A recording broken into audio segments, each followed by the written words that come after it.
2 heures que les spectateurs de cette demi-finale de la Coupe mutuelle Margaillard entre le Geldar en blanc et l'Étoile de Matoury attendent le dénouement d'une rencontre insipide. Une rencontre marquée par une interminable série de tirs au but.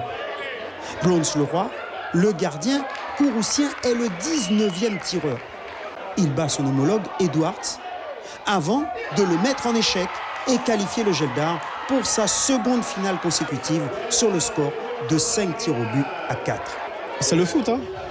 C'est-à-dire que il doit avoir un gagnant. À la fin du temps réglementaire, on passe au tir au but. Et là, c'est une loterie. Une loterie qui a mis du temps à choisir les bons numéros, tant les deux équipes ont été empruntées. On discerne à peine 2 occasions au cours d'une première période hachée. Les coups de pied arrêtés offrent des opportunités comme celle de Charlot pour le Geldar, mais en vain. Tout comme l'Étoile par Taubira pour un même résultat.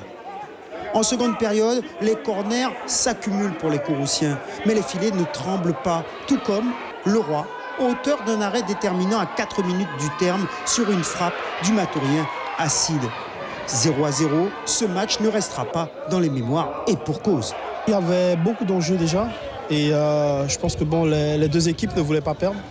C'est pour ça que ce soir, on arrive au tir au but et c'est la loterie, comme j'ai dit. Moi, j'avais demandé aux joueurs du Geldar d'être très attentifs, très prudents surtout, parce que quand on a un remuant à la personne de Gallimot, il fallait être très très vigilant en permanence. Je leur ai demandé de le faire, ils ont su le faire quand même avec un certain nombre de difficultés, il faut l'avouer, mais les résultats...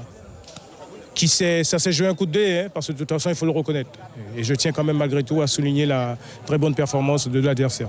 Reste que samedi, les équipes guyanaises vont devoir hausser leur niveau, à commencer par l'Étoile pour la 3e place face à Bemao, tout comme le Geldar face au tenant, le Golden Lion, qui l'avait battu l'an dernier au même stade de la compétition. Suivez l'info sur Guyana Première, télé, radio et Internet.